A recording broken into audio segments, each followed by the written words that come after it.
Okay, here's some MAGNACUT. I broke the last one trying to straighten it. I got this one, no edge on it yet. You can see it's shiny. That's about how much I grind it to. I don't bring the edge together, I bring it together on the stone. So, as of right now, where we're at, in inches, behind the edge that has no edge yet, about 120 thou.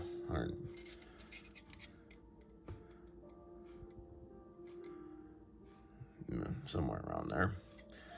In millimeters, that would be, for all my European friends, it's pretty thin, decently thin. Okay. As far as the hardness goes, this is all I got. I'm sorry.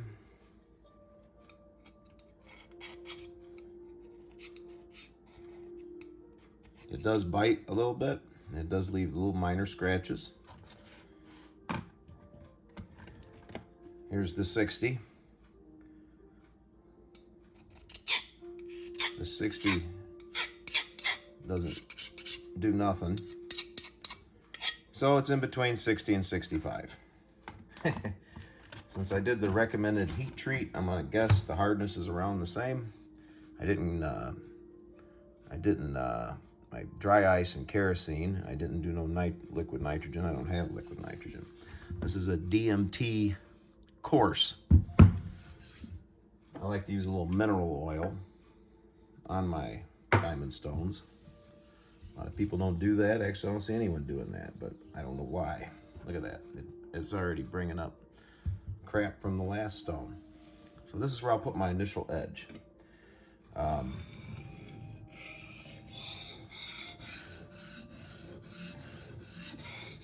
And I've seen a lot of people say that MAGNACUT doesn't have a toothy or a bite to it. I ain't gonna say no channel because there's no point in bashing other people.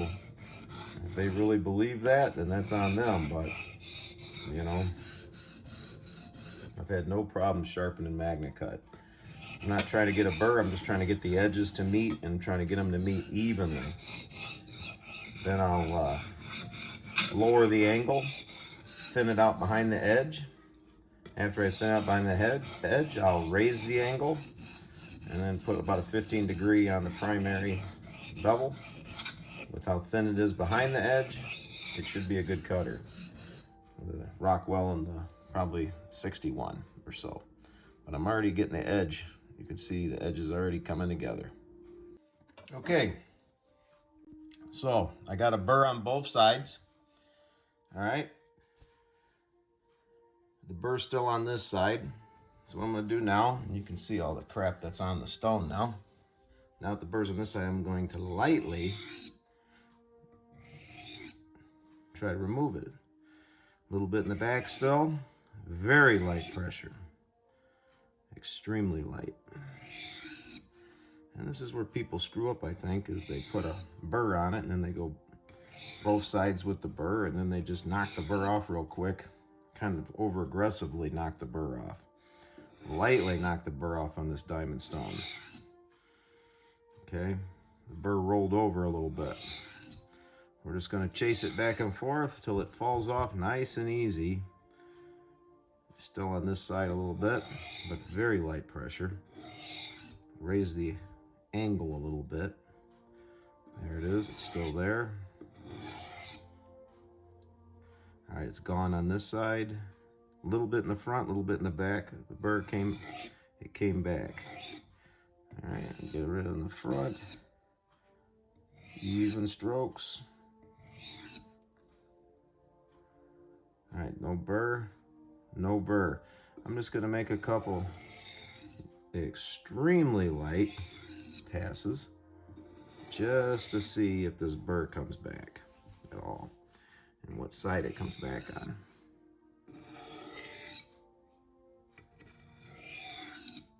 You'll never burn an edge like this.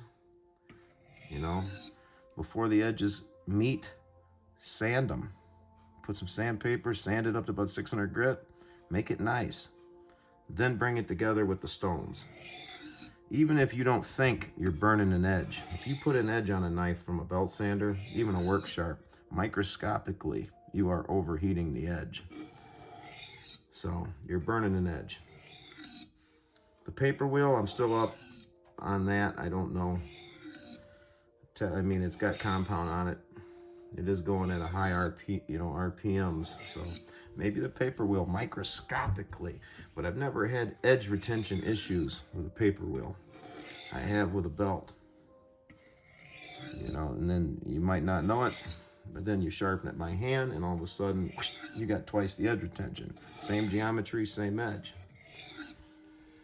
Okay, there's no burr on either side. Like I said, not even the weight of the knife. Not even the weight. And this is a first initial edge from a brand new knife that was just made on the, Scotch-Brite. I just got out the Scotch-Brite. You can even pick it up in your hand, Jason Knight style. You can hear the high pitch, how hard it is, and how thin it is. You can tell by the sound. So after you do that, okay, 3-finger test, it's got bite. It's got serious bite. I would cut myself if I pushed hard and drug my fingers right now. It's got that much bite. Off a coarse, off a DMT coarse. Now what I like to do, this is just a cheap ceramic rod. Hear the hardness? Very light pressure.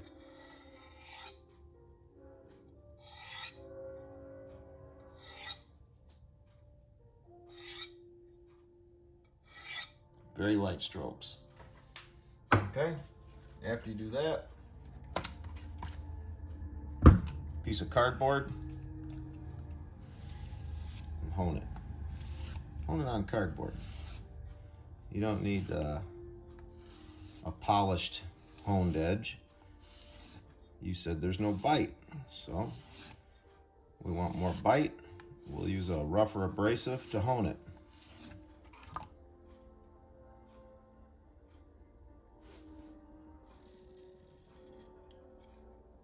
Yes, massive bite.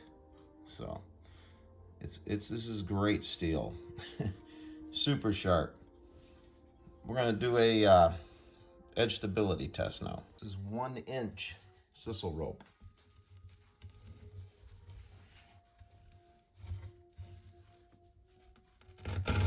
Hear the crunch?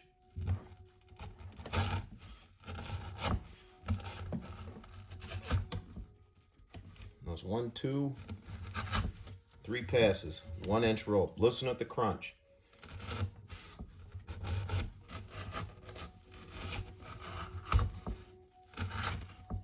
Okay, nice crunchy edge, cuts right through the rope, pretty easy. I'll use less pressure and more passes this time.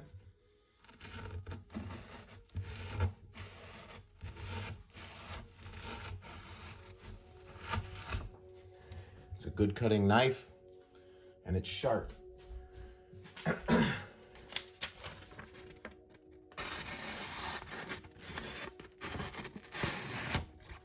Effortless. Right through the paper.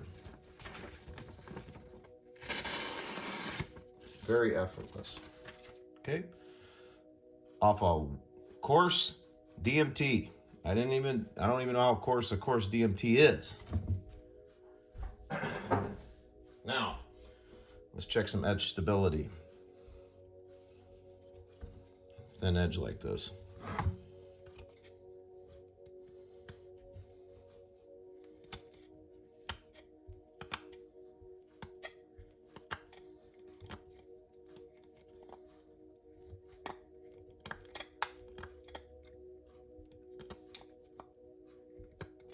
Very hardwood. Torquing on it like that. All right.